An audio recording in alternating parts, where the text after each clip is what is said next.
All right. All right, this hearing will come to order. Welcome, everyone. The subcommittee is meeting today to hear testimony on the political, economic, and security environment in Lebanon in light of the ongoing public protests and calls for reform. I thank our witnesses for appearing here today. I note we are expecting further votes this afternoon. We're going to do our best to have as robust a hearing as we can, get to as many member questions as possible. I will now recognize myself for purposes of making an opening statement before turning it over to the ranking member for the same purpose. Since mid-October, massive protests have spread throughout Lebanon and brought more than 1 million people into the streets. Although triggered by a proposed tax on the messaging service WhatsApp, the demonstrations rapidly expanded to criticize government corruption and to question the pillars of the Lebanese political system. In the last few months, major protests have also developed in Iraq, Egypt, Algeria, and Iran. Although driven by country-specific and local issues, these demonstrations share a common theme: frustration with unemployment, corruption, and a lack of political and economic opportunity. In Iran, the regime has responded with violence, reportedly killing at least 12 people and injuring approximately 1,000, and by shutting down the internet. This repression is shameful, and Congress stands with all of those peacefully protesting in Iran and throughout the region and condemns violent crackdowns on peaceful, free expression. The peaceful, leaderless protests in Lebanon are largely driven by youth and women. Unlike the 2005 demonstrations that launched the Cedar Revolution, the current demonstrations transcend sectarian divisions and are animated by unifying national themes. They are larger and more comprehensive than the 2015 protests that focused on the Lebanese government's inability to provide basic services like trash collection. Amid these protests, Lebanon faces a dire economic crisis, which prompted government officials to declare an economic state of emergency in September. Lebanon's debt-to-GDP ratio is more than 150%, one of the highest in the world. Lebanese banks have been intermittently closed for weeks and placed limits on customer withdrawals. The government has been unable to implement reforms that would allow it to access the nearly $11 billion in economic assistance promised by the international community in 2018. Economic stagnation in Lebanon helped spark the protests last month, and the deteriorating economy could compound public frustrations in the coming weeks. Faced with this fluid situation, the United States should refrain from any actions that could destabilize Lebanon. Yet on October 31st, the National Security Council and the Office of Management and Budget placed an indefinite and unexplained hold on $105 million in critical security assistance to the Lebanese armed forces. They did so against the recommendations of both the State Department and the Defense Department, and in opposition to the explicit direction of Congress. I share serious concerns about Hezbollah's massive rocket and missile arsenal in Lebanon and the LAF's inability to prevent Hezbollah's military buildup and dangerous activities on Lebanon's borders that threaten our partners. Rather than protect Lebanon, Hezbollah, with Iranian support and direction, and its advanced weapons, make the Lebanese people less safe. But I'm also concerned when wholesale generalizations of LAF collaboration with Hezbollah are made. Pentagon officials claimed, and I quote, "The Lebanese armed forces have consistently had the best end-use monitoring reporting of any military that we work with, meaning that the equipment that we provide to the Lebanese armed forces, we can account for it at any given time," close quote. Former CENTCOM Commander General Joseph Votel testified before Congress in February of 2018 that since our security assistance began, Lebanon has maintained an exemplary track record for adhering to regular and enhanced end-use monitoring protocols. We are confident the LAF has not transferred equipment to Hezbollah. The United States must continue to vigorously enforce mechanisms to ensure that no equipment provided to the LAF winds up in Hezbollah hands. U.S. training to help professionalize the Lebanese armed forces provides a bulwark against rogue individuals who might be persuaded to turn a blind eye to Hezbollah.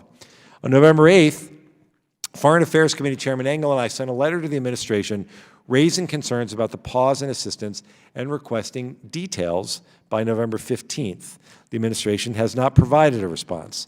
A continued freeze on assistance threatens to undermine the LAF, a non-sectarian national institution that is strongly supported by the Lebanese public.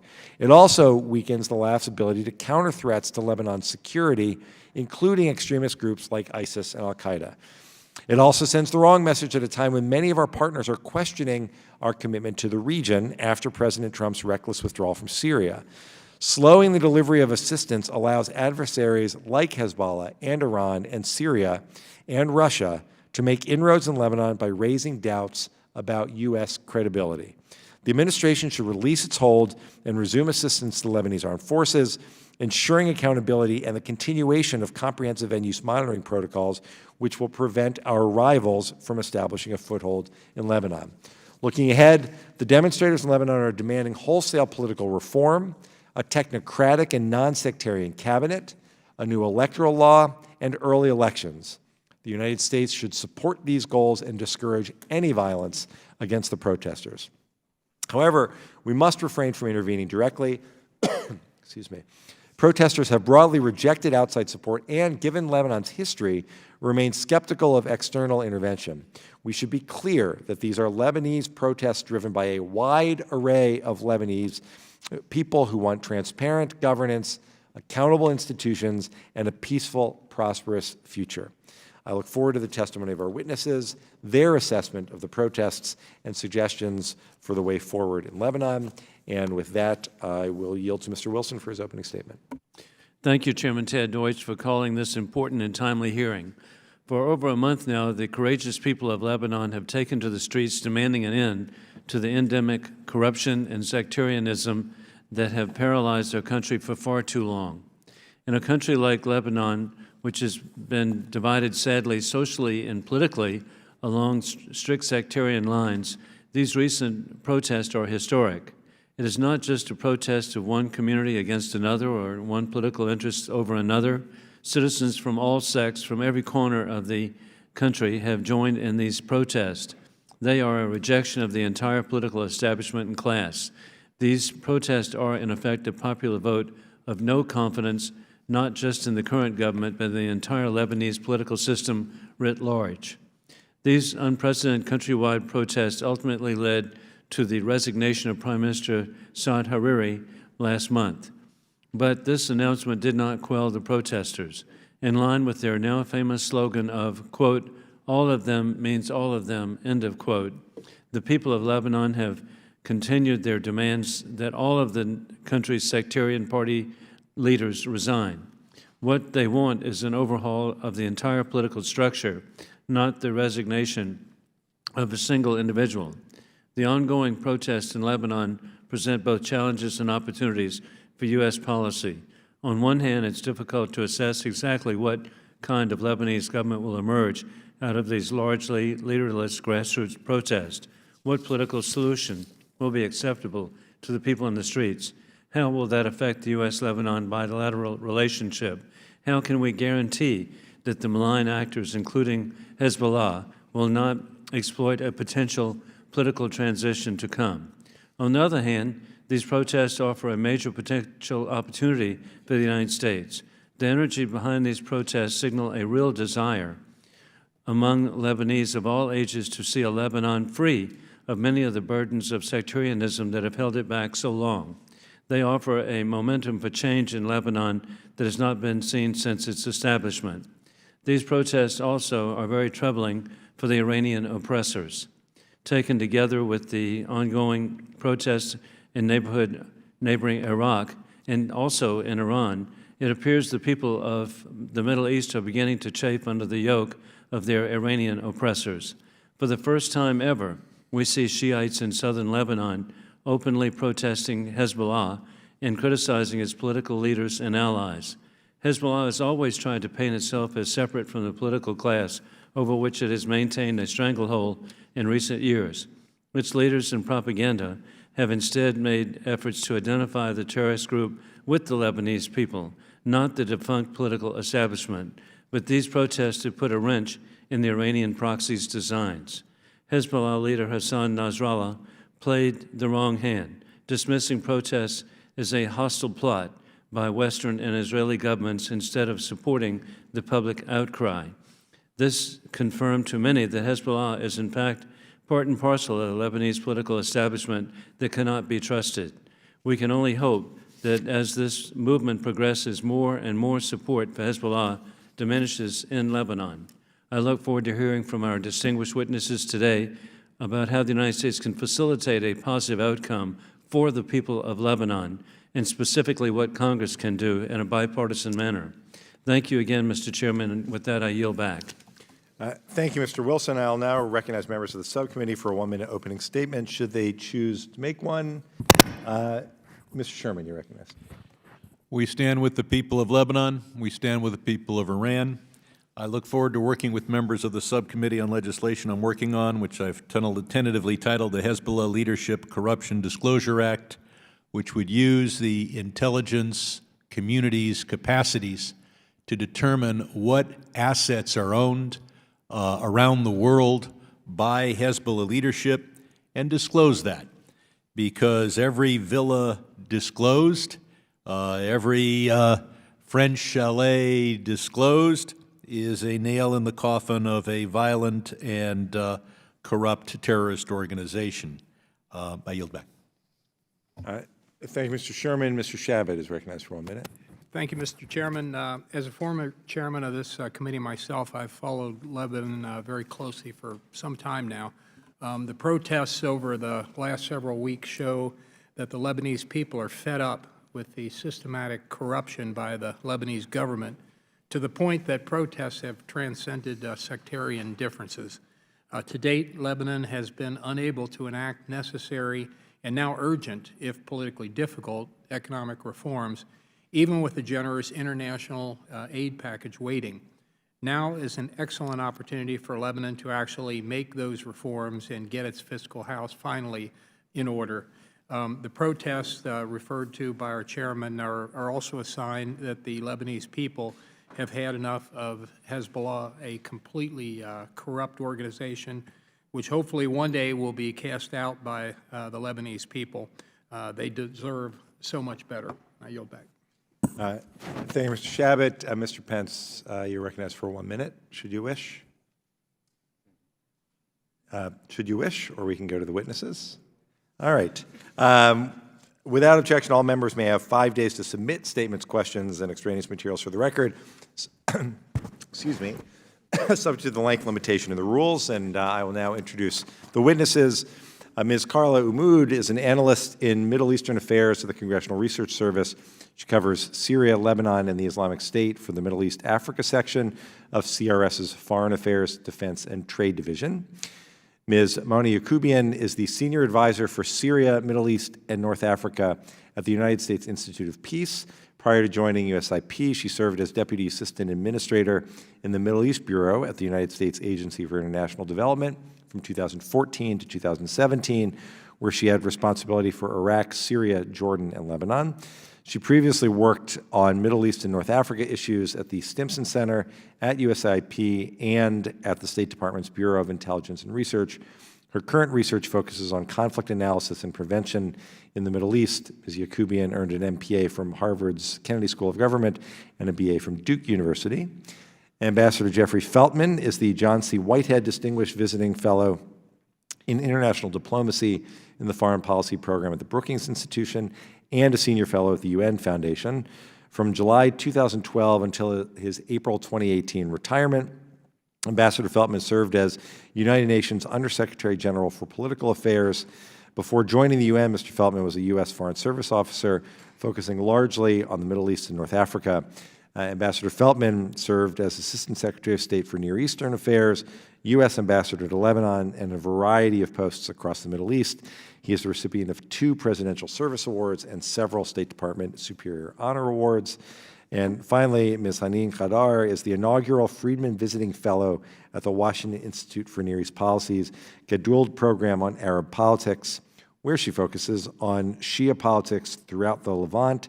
She is the longtime managing editor of Lebanon's Now News website and has also contributed to a number of U.S.-based magazines and newspapers, including the New York Times and Foreign Policy. Prior to joining Now, Ms. Khadar wrote for several Lebanese newspapers. Thanks to our really esteemed panel for being here today.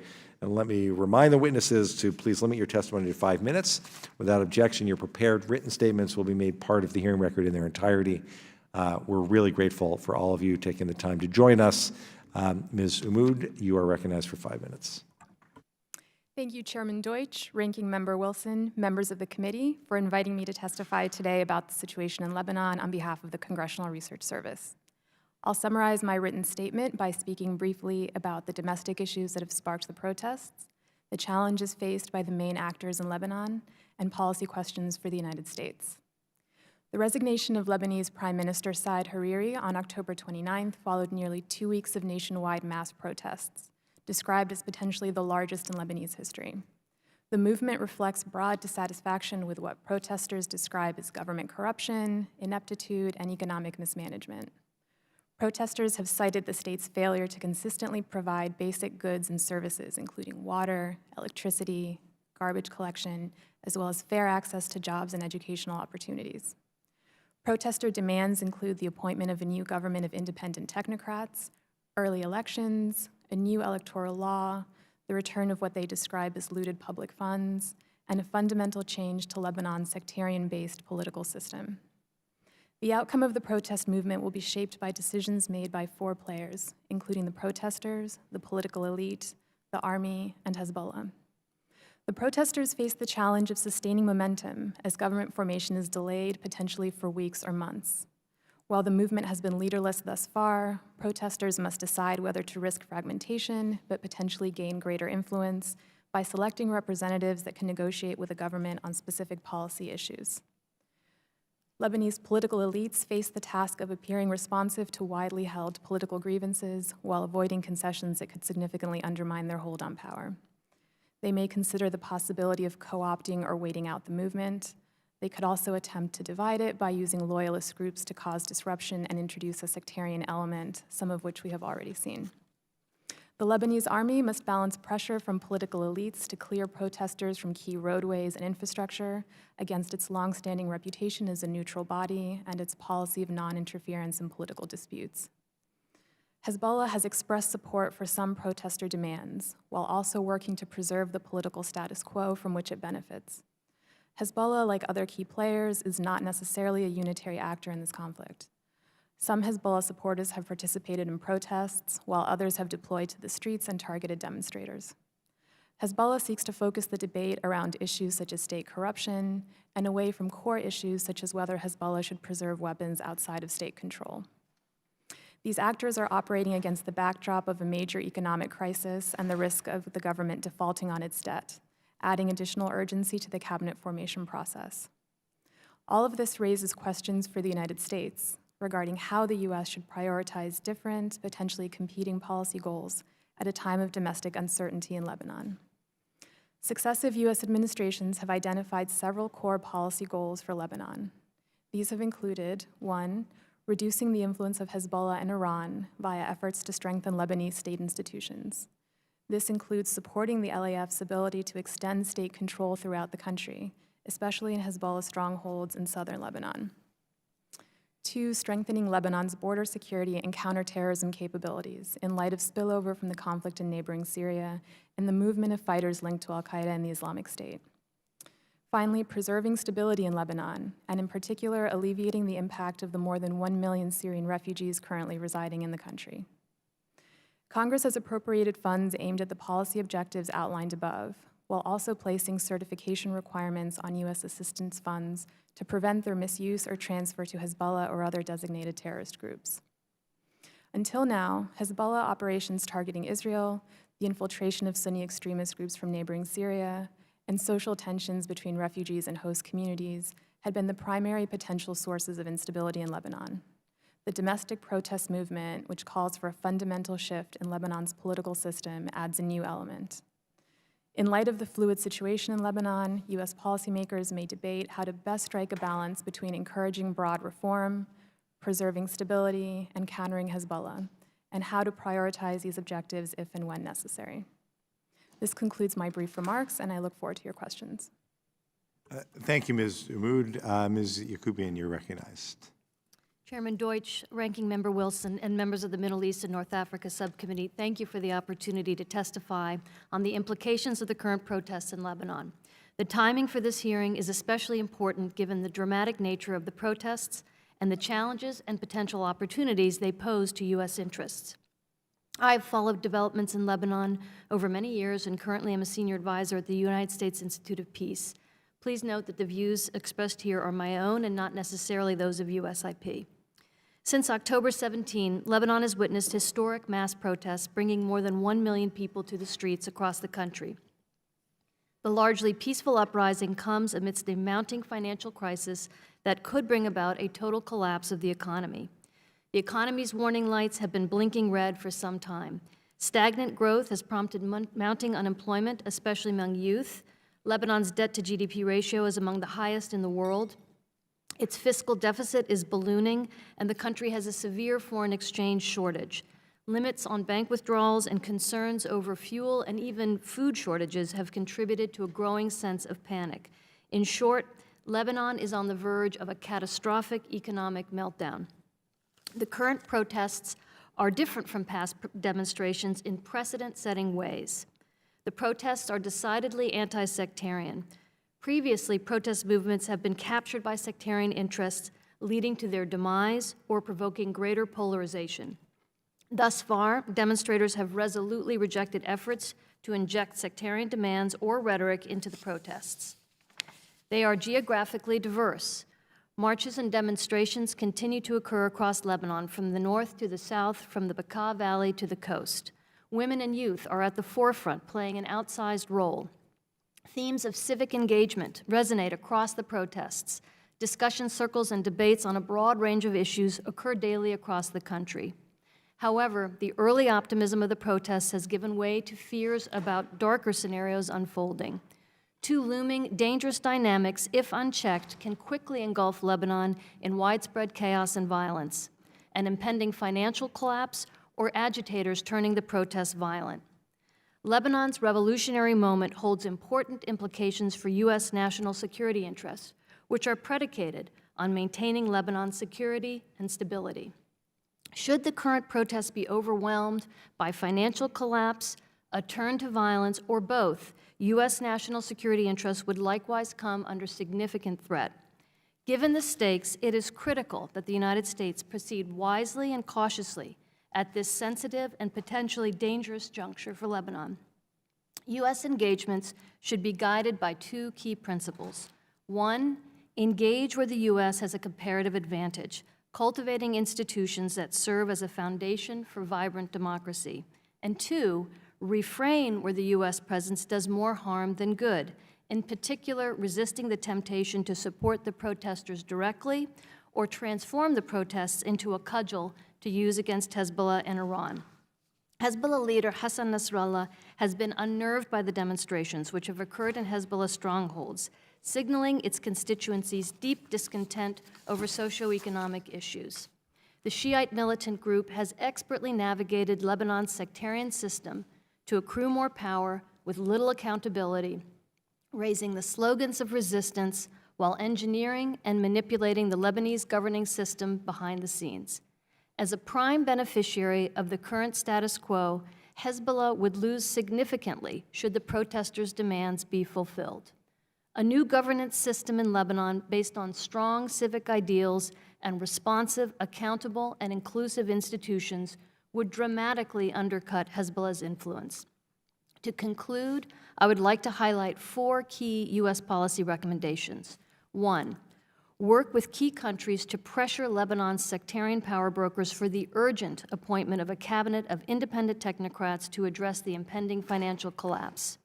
Two, engage international financial institutions to develop an emergency financing package conditioned on appropriate and necessary reforms.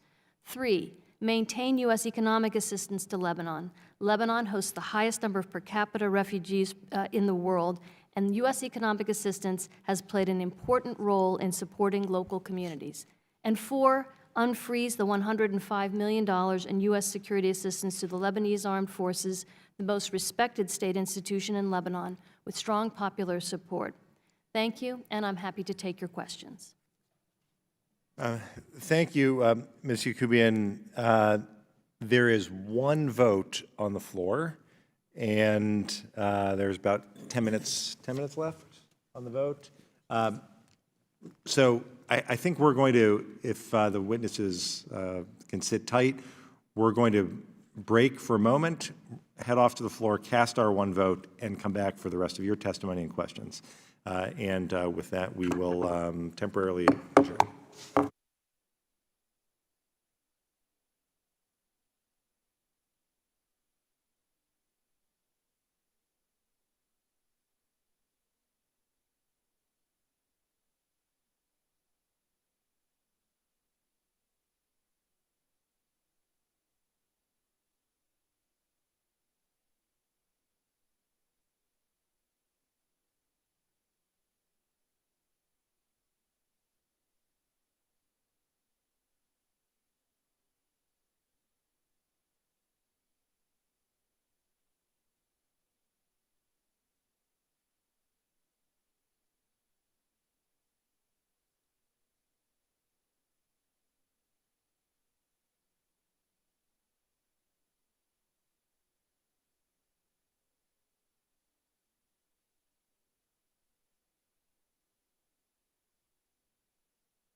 All right, the hearing will come back to order. Thanks so much to the witnesses for indulging us as we do our other important work, casting votes on the House floor. And with that, Ambassador Feltman, you are recognized for 5 minutes. And thank you for inviting me. I'll summarize my written testimony submitted for the record. I note that I represent only myself. The Brookings Institution does not take any institutional position on policy positions. Lebanon's current protests are not about the United States, but the protests can affect our interests. Congressional attention at this pivotal moment, therefore, is most welcome.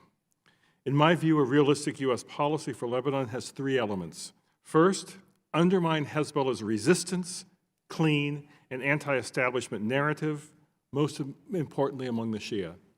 Second, support the capability, credibility, and transparency of national institutions like the Lebanese Armed Forces, vice the sectarian ones represented by Hezbollah.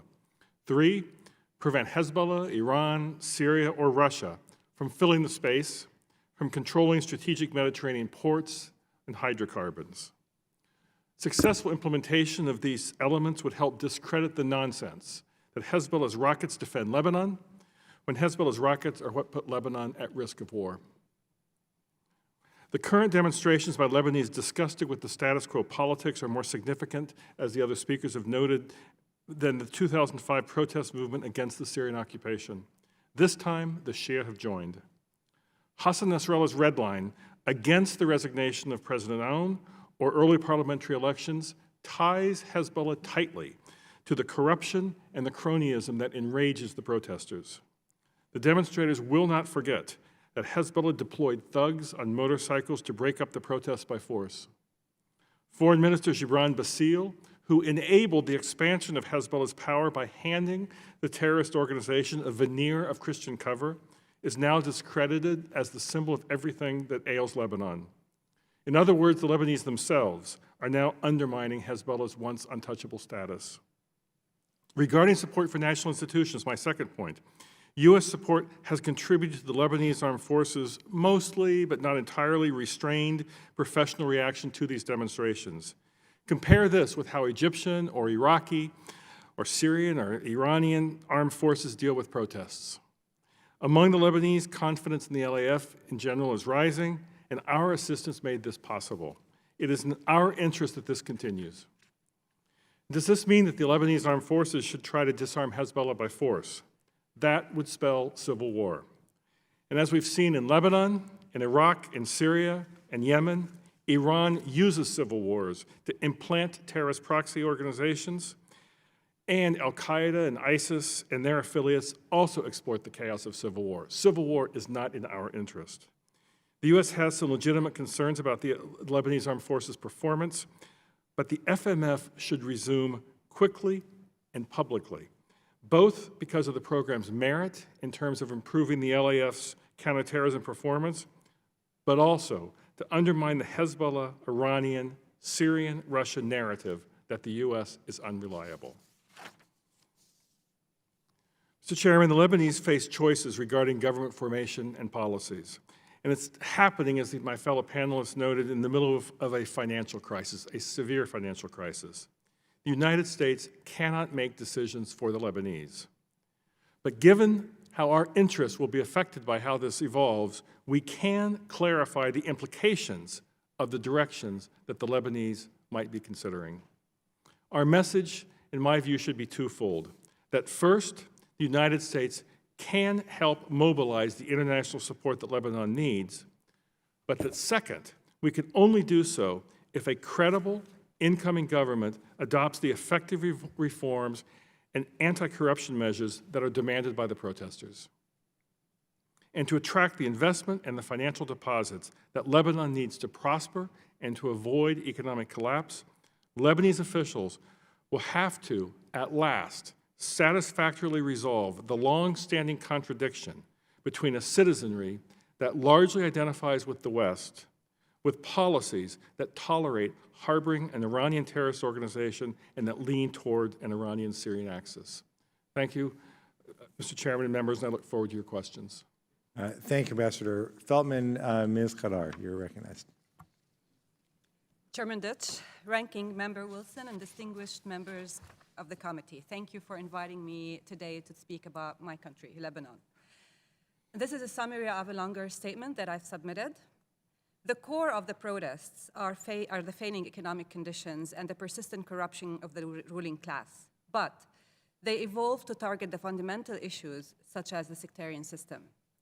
The bleak economic situation is evident in the fact that Lebanon's readily available foreign reserves are now valued at less than $10 billion, which are not expected to last more than 3 or 4 months.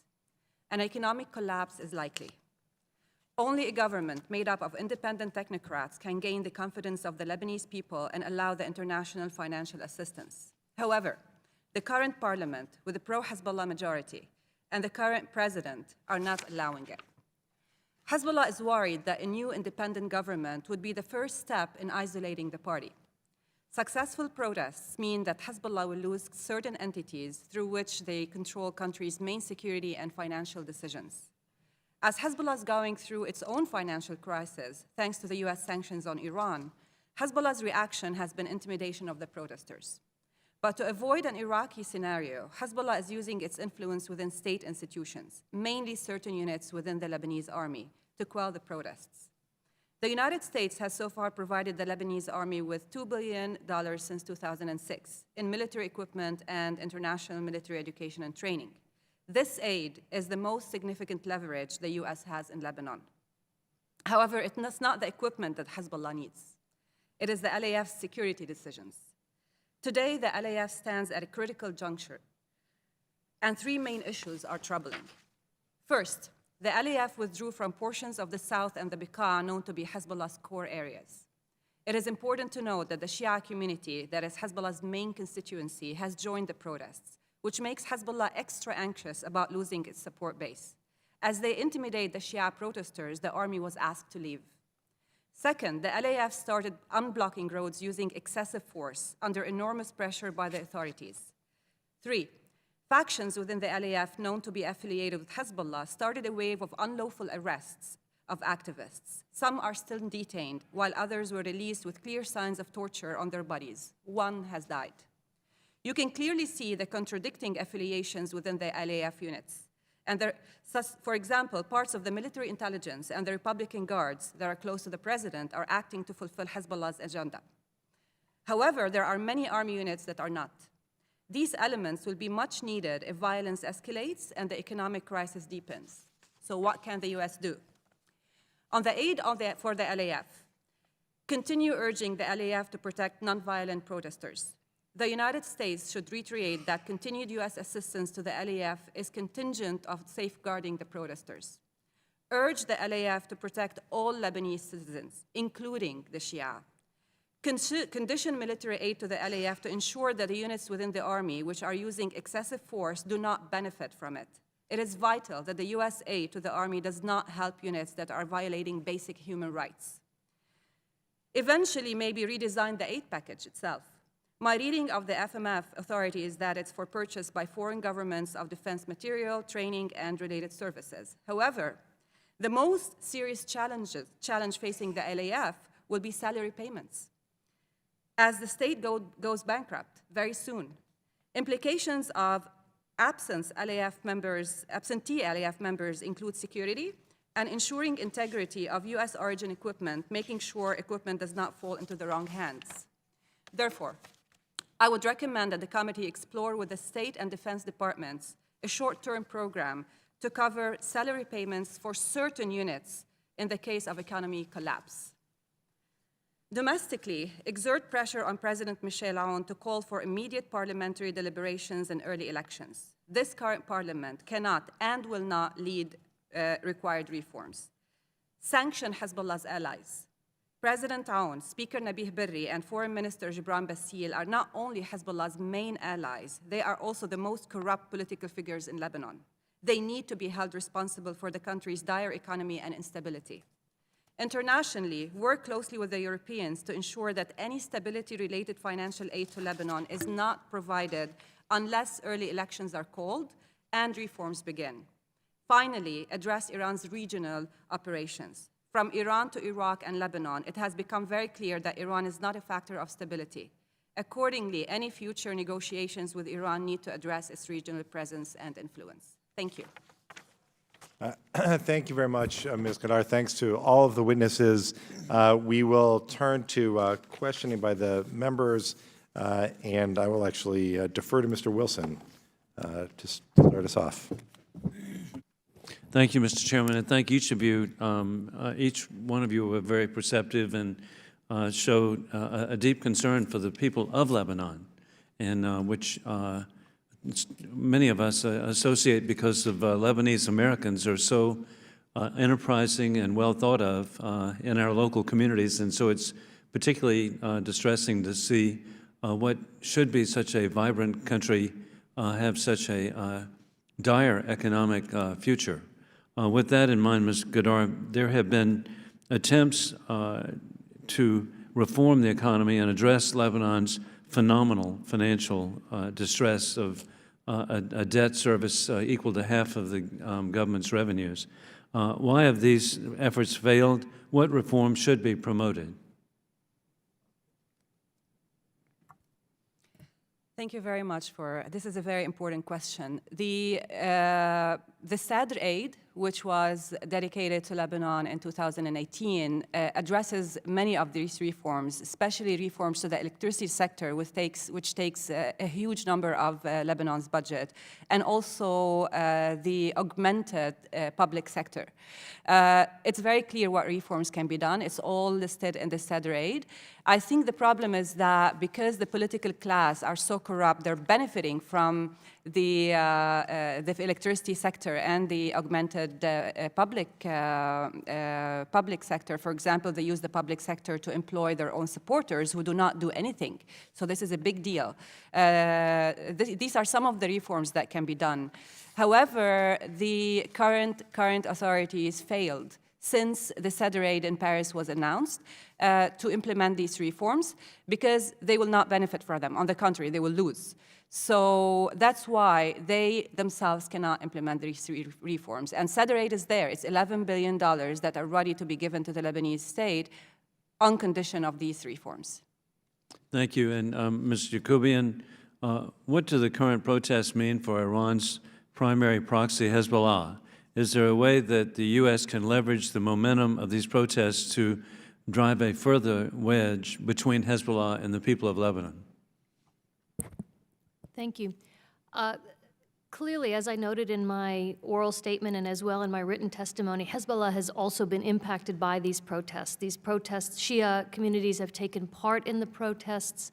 There have been demonstrations in areas that are considered Hezbollah strongholds.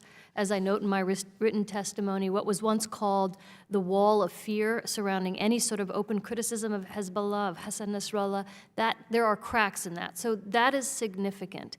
I would argue that this movement is powerful because it is Lebanese, because it is organic. And as I note in my testimony, I think the most important thing the United States can do with respect to the protests themselves is step back, is continue to provide the sort of very important assistance we provide and have provided, whether to the Lebanese armed forces or our economic assistance to Lebanon, which is also significant. But I think the extent to which the United States attempts to put itself frontally into these protests will only backfire, will serve to discredit the protests. And in fact, the protesters themselves have been quite clear that they are not interested in support from any foreign power, from any sort of foreign interference. At the same time, as I noted, I think if we see the protests, if we can allow for an environment that enables not only the protests to continue, but more importantly, their demands to be fulfilled for responsive governance, for an end to corruption, for strong state institutions. That, to my mind, is the most important counterweight to Hezbollah. That kind of transition in Lebanon will do more, in my view, to undermine Hezbollah than an attempt to, sort of in a ham-handed way, manipulate the current protests as a cudgel against Hezbollah and, by extension, Iran. Thank you. And Ms. Hammoud, with the current protests underway in Lebanon, Iraq, and Iran, and there were reports today of deaths across Iran in the past couple of days.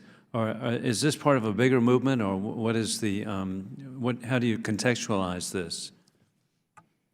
I think in some ways this is part of a broader trend of societies and populations demanding fundamental reforms and dissatisfaction with corruption.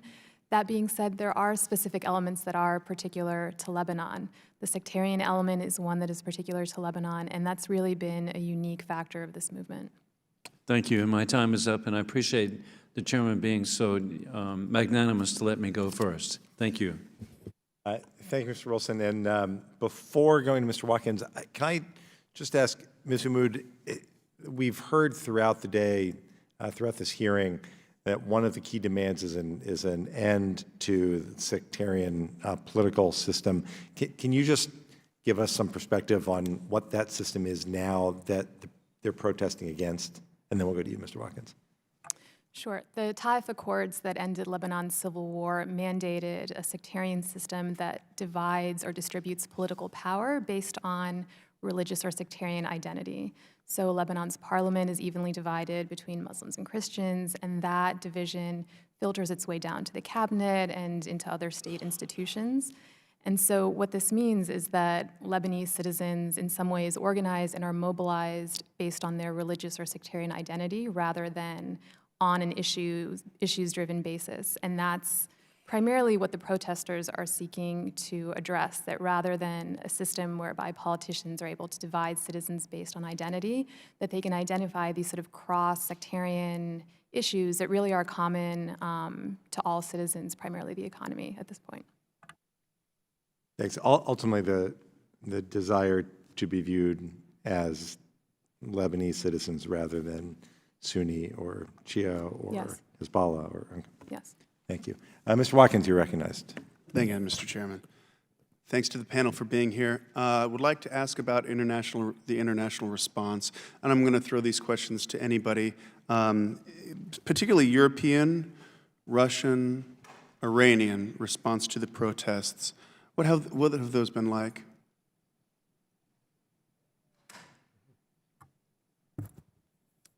On the Iranian one, I've been following very closely the Iranian responses. Obviously, it was exactly as Hezbollah's responses, that these protests are rightful in their demands. However, they have been penetrated by the Mossad and CIA and all the Western intelligence to direct them in the opposite direction. It's not about reforms anymore. It's about fighting the axis of resistance, et cetera, discrediting the protests and making sure, basically siding with the authority. First time, at the beginning of the protest, it's very interesting how they evolved, the Iranians and Hezbollah together.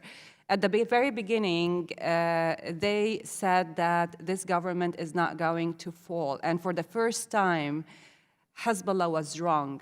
The government resigned. First speech of Hassan Nasrallah is siding with the protests, siding with the authorities against the protests.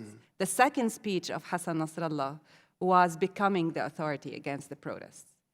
But now is the authority. The people on the streets see him as the authority. They all see that it is an Iranian influence in Lebanon. It's not about just like the little details of corruption. It's really about Iranian influence. And that's why for the first time you see people chanting against Hassan Nasrallah himself. Now it's very obvious. Hezbollah is blocking the formation of a new independent government. We all know that it's them.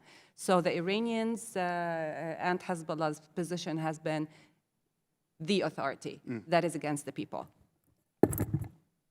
Let me actually jump over to the economy and corruption, please. What can the U.S. do to help the people of Lebanon counter corruption? Anybody? As I mentioned in my recommendations, it's stress on the early elections and independence. Thank you. Go ahead, sir. Thanks for the question. I think in general, many of the Lebanese status quo leaders, the ones that the protesters are demanding be ousted, probably believe they can wait out the protests. The protests can't go on forever. And then they can go back to their normal way, business as usual, and avoid any kind of accountability or scrutiny of what's happened. But what's different this time is the financial crisis that people have mentioned. The financial crisis is basically a ticking bomb. And that gives the protesters and outside supporters of the idea of an independent sovereign Lebanon some leverage. The United States showed leadership back in 2006 after the war between Hezbollah and Israel in helping to shore up Lebanese finances at that time, helping to persuade Gulf Arab states to put money into the central banks, park their deposits to shore up the currency, come up with an international assistance package, bring in investors. All these things can be done again. But I think it should be clear to the Lebanese that we're not going to exercise our leadership or our political investment in these types of initiatives unless they make the fundamental changes that this will have a long-term impact. There's privatization ideas dealing with the telecom, with the electricity, with offshore hydrocarbons.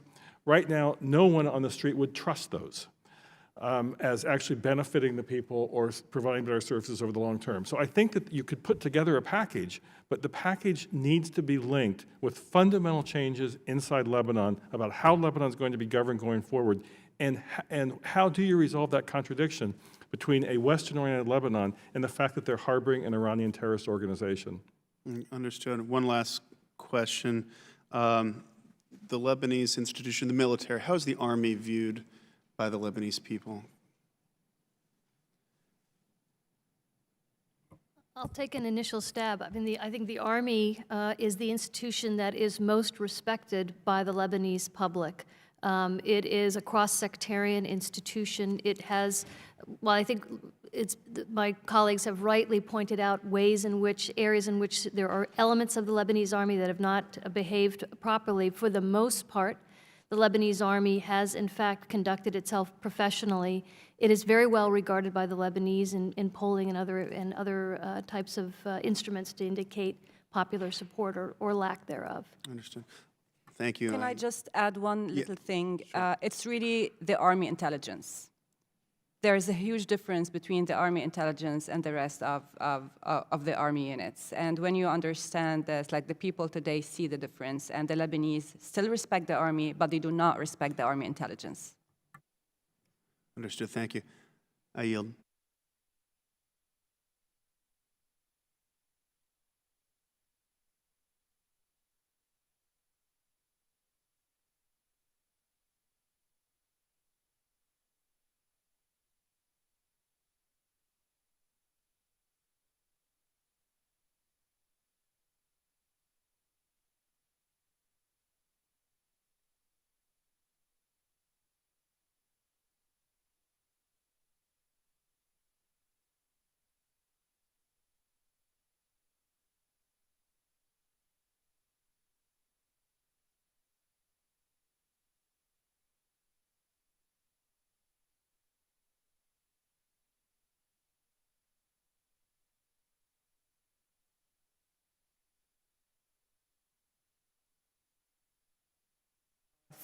For a very good reason.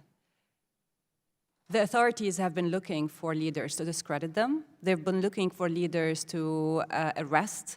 They've been looking for leaders to intimidate. And that's why the protests are leaderless, because for many reasons. One, for people to be safe, to protect themselves.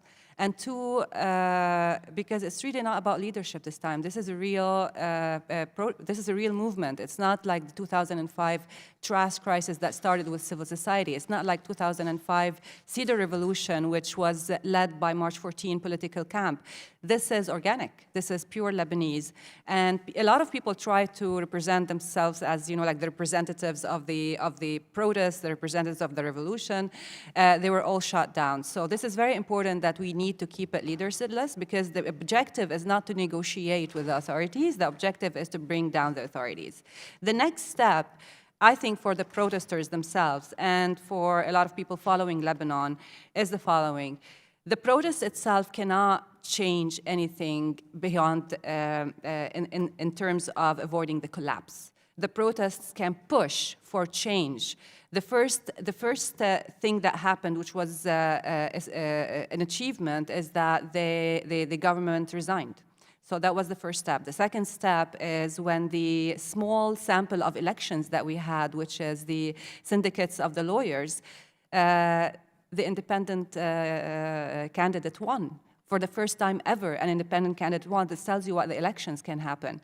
So that's why it made people realize that the next step is actually beyond the government formation details that everyone is talking about. It's really about early elections. Early elections based on a non-sectarian electoral law that would produce a new parliament, a new government, and a new president. And this is what can actually move things forward. Thanks, Ambassador Feldman. What can the United States and the international community do to help with both the call for early elections and the anti-corruption efforts? I mean, I do think that the U.S. needs to release the FMF right away to show that we're supporting the national institution that, as Dr. Yacoubian said, is most respected in Lebanon. So the FMF needs to go. But beyond that, the fact that there is a financial crisis, the fact that everyone knows there's a financial crisis that needs to be avoided because of this risk that chaos just enables Iran and al-Qaeda type things, gives us some leverage. We've talked about the 2005 demonstrations and how these are different, but there's a lesson from the 2005 demonstrations I think we need to keep in mind. Had the Lebanese themselves gone out and the international community was paying no attention and called for the Syrian occupation to end, those Lebanese protests would have been broken up brutally by the combination of the Syrian army and intelligence services. Had the international community been calling for the Syrian occupation to end, but the Lebanese were home and not paying any attention, nothing would have happened. It was the combination of the street protests in 2005 and the attention by the international community working in tandem that forced the Syrians out. We could have the same formula now. We don't know who the protest leaders are. They don't want us to know who their leaders are. There aren't any leaders. But we know what their basic demands are. Those would be the same demands we would have as the international supporters of Lebanon for transparency and anti-corruption, new electoral law. If we make it clear that the only escape from the financial crisis is implementing what the protesters are demanding, we have bottom-up pressure from the street, outside pressure, multiplied by that financial crisis, I think we can make a difference. Ms. Yacoubian, we hope that this hearing will help make a difference. How else can we contribute to this? What's your sense of how to strengthen the movement that's trying to accomplish these goals? Again, I would underscore, I think the movement in and of itself demonstrates the creativity, the ingenuity, the talent, quite frankly, of the Lebanese. If you go online and watch Twitter and look at some of the things that they're doing, it's quite impressive. So I don't know that they need help from us in that regard.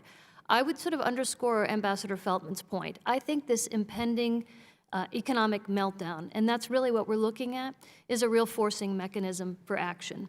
The protesters have been quite clear about what they want, and again, it is very much, I think, about early elections in particular. The U.S. has a lot that we can contribute in that regard. In my written testimony, I underscore the need to provide, for example, to renew our assistance with regard to elections observations, et cetera. I think that this is a moment where the international community quietly, France, the United States, other key powers, can really push and pressure the need to fulfill the demands of the protesters, and then ideally follow in with appropriate assistance to help Lebanon pursue free and fair elections going forward. And finally, Ms. Mahmoud, can you just give us a bit of historical perspective here on what these demands are and why, given Lebanon's history, the demands are not only not unreasonable, they're consistent with what we've seen before? The demands are definitely consistent with what we've seen before. As my colleagues have mentioned, the U.S. could respond in some ways by supporting protester demands for change and conditioning U.S. assistance on reform, potentially targeting corrupt leaders regardless of sect. There would be trade-offs to this approach, of course. It could require severing ties with some of our traditional political allies in Lebanon. That in turn could push them towards external power brokers such as Iran, who share their goal of preserving the status quo. So regardless of the approach the US chooses to take, there will always be a trade-off. In terms of Congress's role specifically, Congress could always pass legislation directing US representatives at multilateral banks, development banks, to advocate for specific economic policies vis-a-vis Lebanon. Thank you very much. We don't want to push them toward outside actors like Iran, and I'll circle back to that, Ambassador Feldman, but Mr. Vargas, I'd like to recognize you for 5 minutes. Thank you very much, Mr. Chair and Ranking Member, and of course the witnesses here. Back in April of 2017, I was able to take a CODEL with Darrell Issa to Beirut and other parts of Lebanon, and got a chance to meet with a number of people while we were there. And of course, there was great concern about Hezbollah in the southern part of Lebanon. And I continue to have, of course, that great concern of what's going to happen there. I apologize, I had to miss part of the meeting earlier, so I apologize for that. That's what happens when you have 2 meetings at the same time, 2 hearings. But I have great concern about that and the military buildup. And I'd like to hear from you what you think is going to happen in the next few years because of that military buildup. Who would like to take that? Ambassador, why don't you handle that first?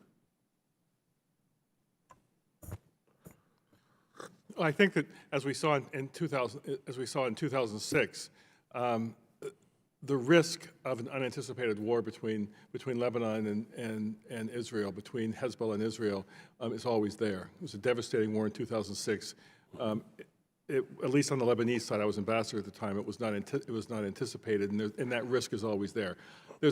I think that my view is that because of its exposure in Syria right now, because of the exposure domestic criticism, Hezbollah is not interested in a war with Israel at the moment. But that doesn't mean that the war with Israel won't happen. There could always be a miscalculation. What I do think is encouraging, though, is the increased capabilities of the Lebanese armed forces. When I was ambassador in Lebanon in 2007, the Lebanese army struggled for 5 months, from May to September, to take out a Sunni terrorist organization, Al-Qaeda affiliate called Fatah al-Islam. It took 5 months. And there were 158 LAF soldiers killed, along with 50 civilians, and an entire Palestinian refugee camp, Nahar al-Barig, was completely destroyed, the home of 30,000 civilians. Fast forward to 2017, the Lebanese armed forces had an anti-terrorist operation on the eastern border with Syria, where they were able to capture over 700 ISIS fighters with only 7 LAF officers killed in only 10 combat days. That's in our interest, to see the Lebanese armed forces be combating terrorism, and the capabilities have improved because of the assistance, mentoring, FMF that we've provided. Well, I appreciate it. But one of the concerns from some of the people that we spoke to was that the LAF, in fact, was not going to be too involved in things that happened in the southern part of the state, or the country, when it came to questions of Hezbollah. In fact, that they would not be involved in that. I mean, I don't know if that's common thinking for everybody, but that certainly was the case with a number of people.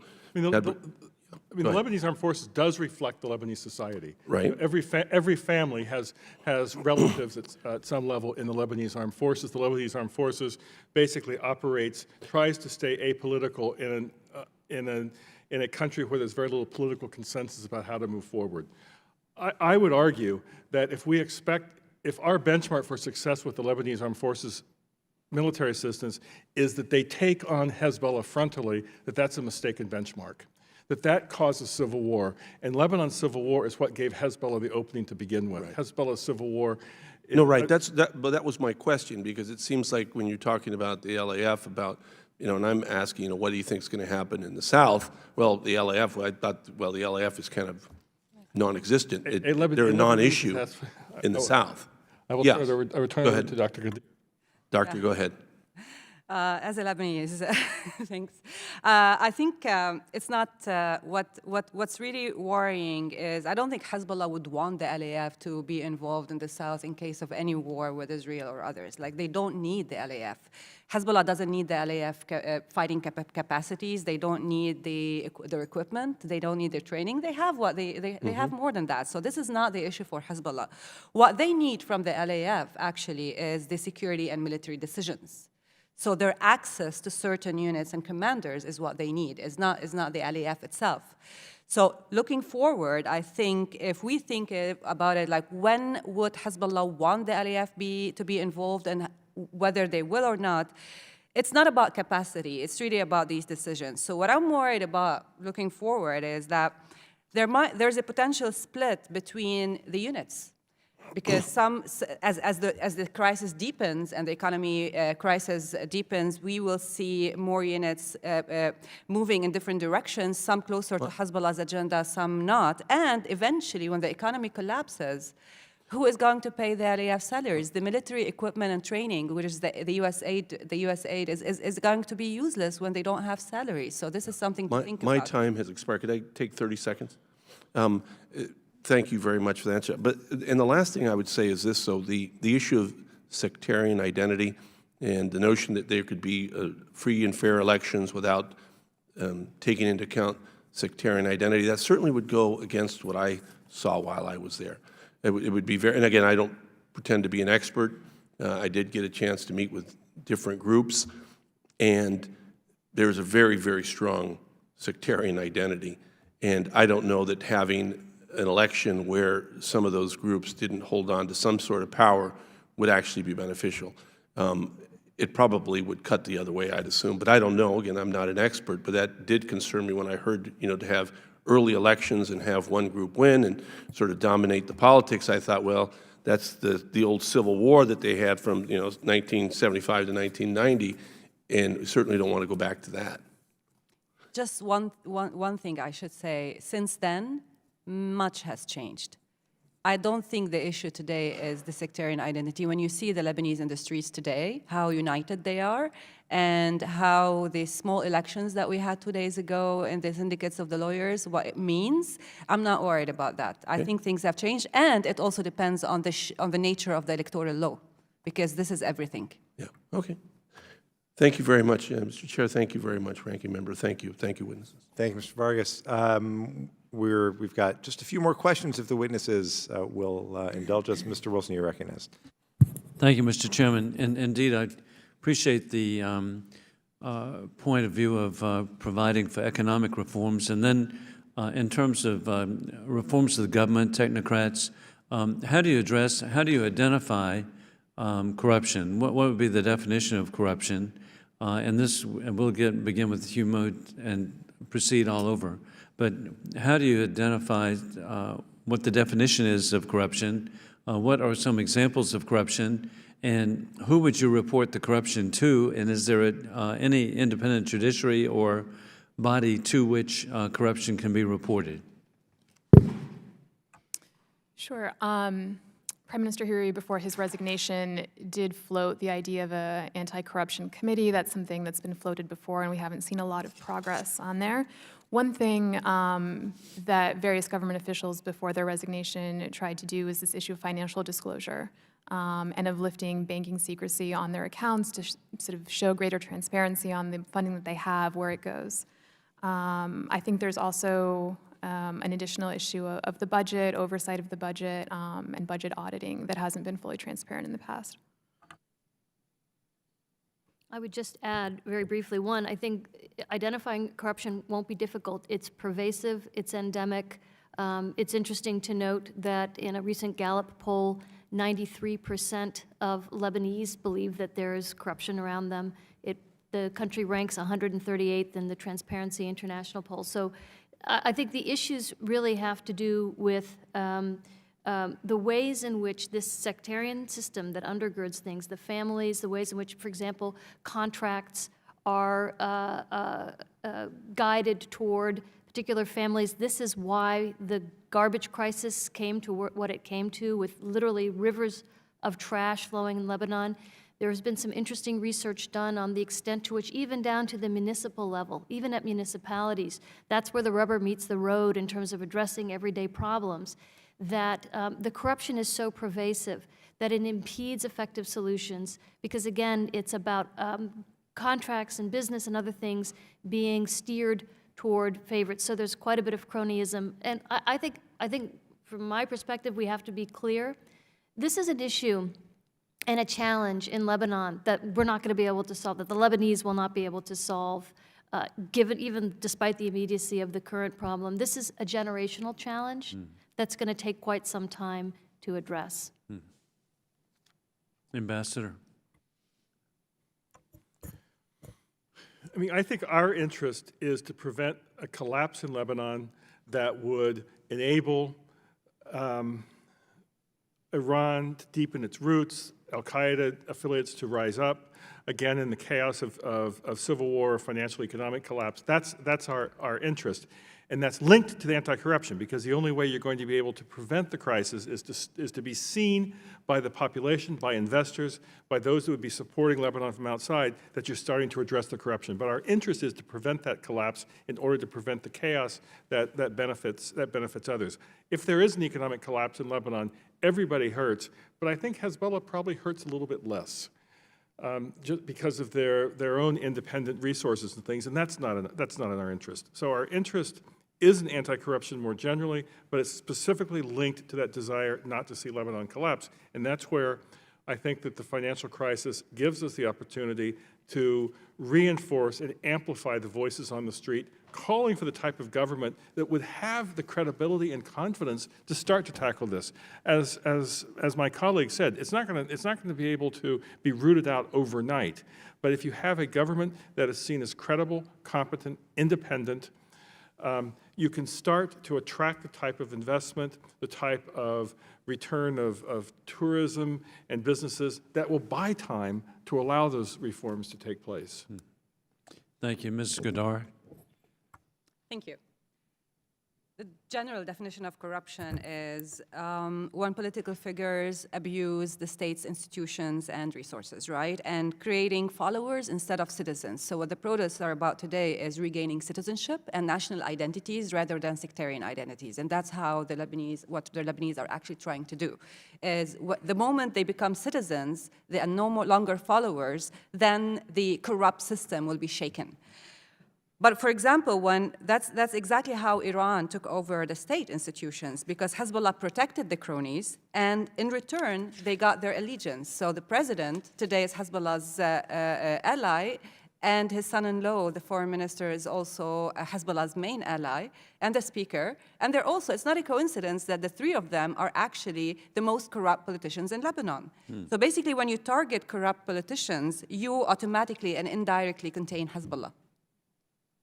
Thank you very much to each of you. Could I add one Yes. point? I think one other issue that we haven't discussed is the need for oversight, and the fact that this is a system in Lebanon that's without any sort of oversight, any sort of accountability to citizens. So even things as basic as demanding transparency with respect to government spending, ensuring that parliamentary votes are public and known.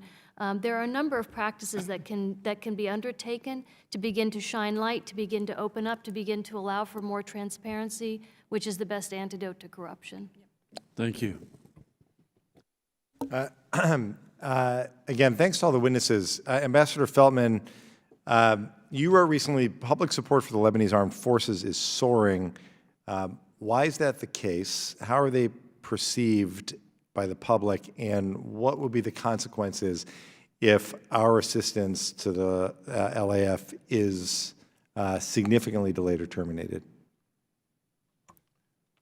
Thank you. I think I probably would use a different term today than I used in that piece I wrote a few weeks ago, because the Army's record since the initial days is a little bit more mixed.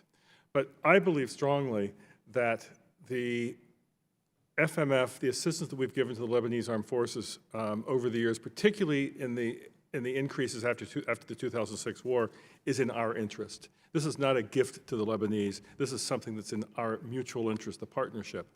And it's also not unconditional.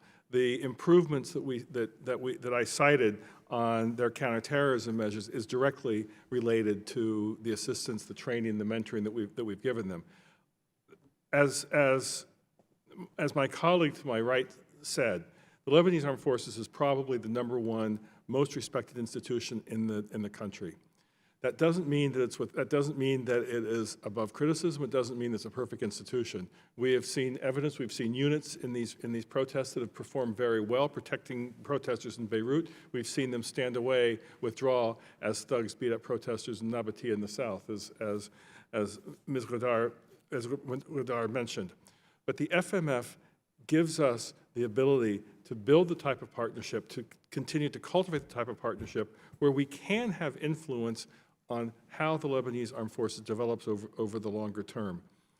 And we've seen that in counterterrorism already. Our message now should be we expect professional, equivalent treatment by the Lebanese Armed Forces of the protesters across the entire country.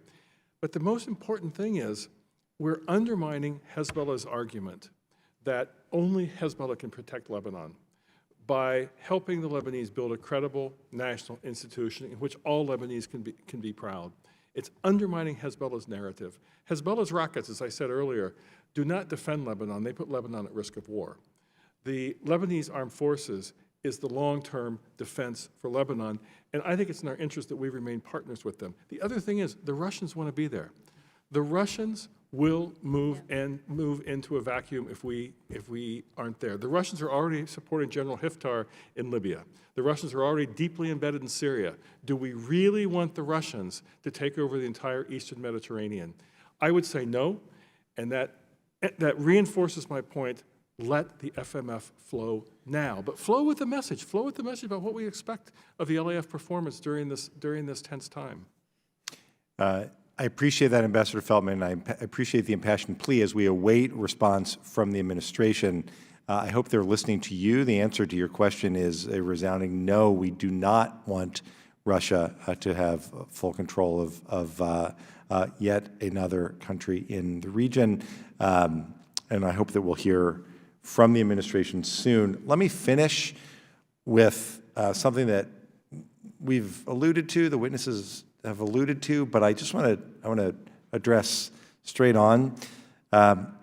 We know, and Ambassador Feldman, I'm going to direct this to you, given your experience as a high-level official at the United Nations. I wanted just to refer to a letter that was led by Congressman Luria, Congressman Zeldin, Congresswoman Stevens, and Congressman Waltz to the Secretary General about UN Security Council Resolution 1701.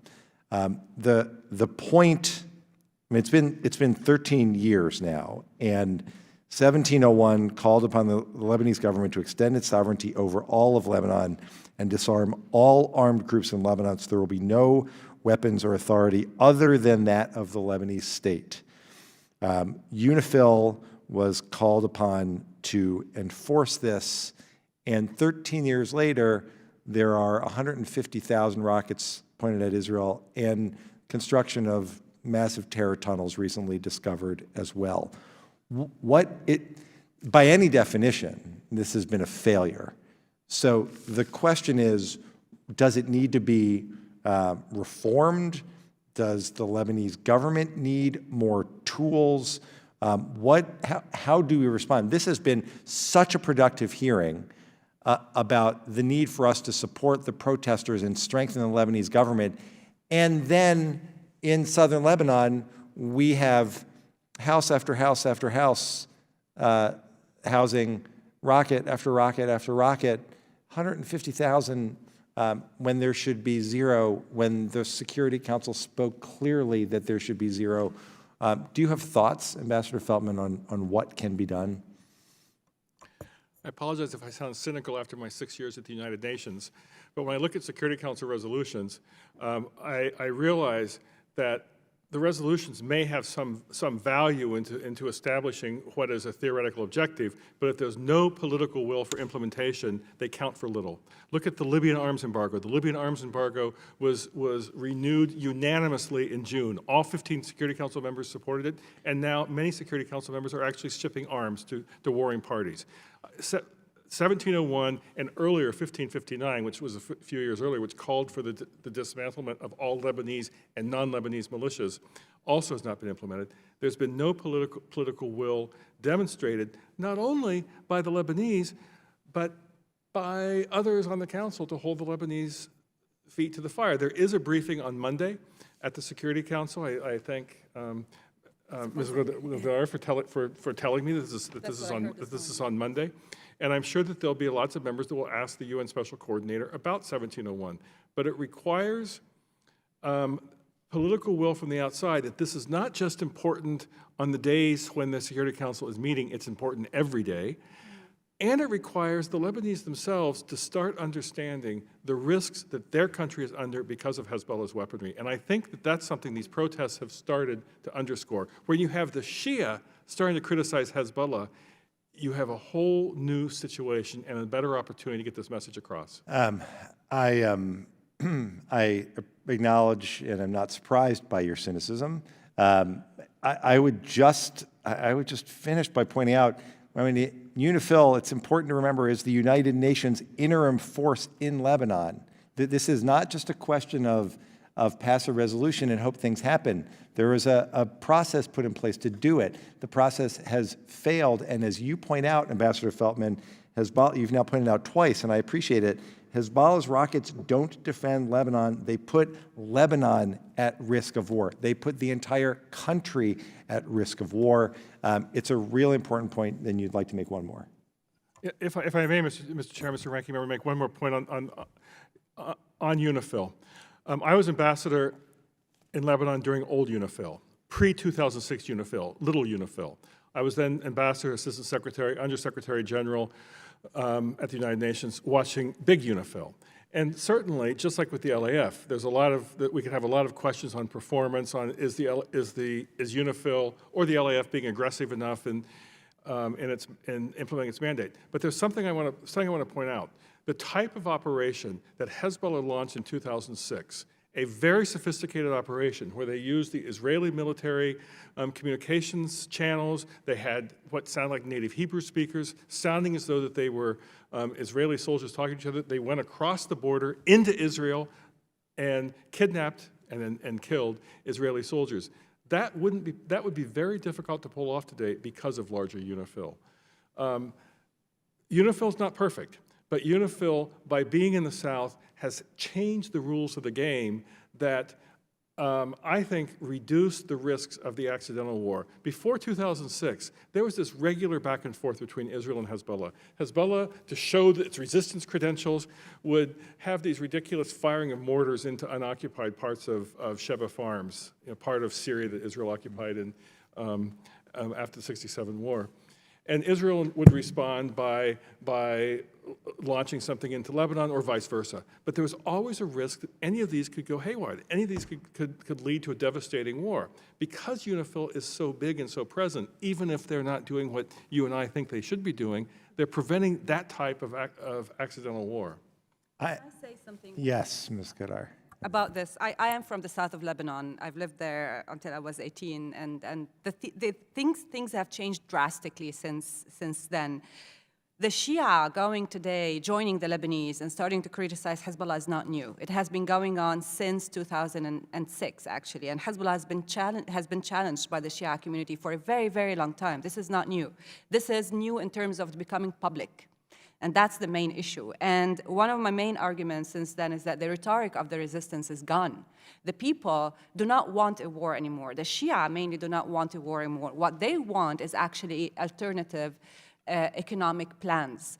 So I always feel that one of the best ways to counter Hezbollah is work with the Shia, not work with municipalities governed by Hezbollah. Today, the Shia are coming out and saying we are Lebanese citizens, and we need to hear that.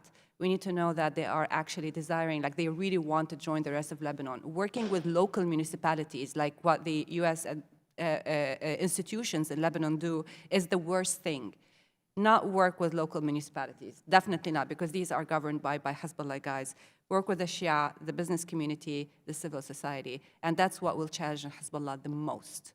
And I appreciate it. I appreciate your insight very much. That the fact that there has been so much discussion about the frustration with Hezbollah, the concern by Nasrallah about what's happening, is very hopeful.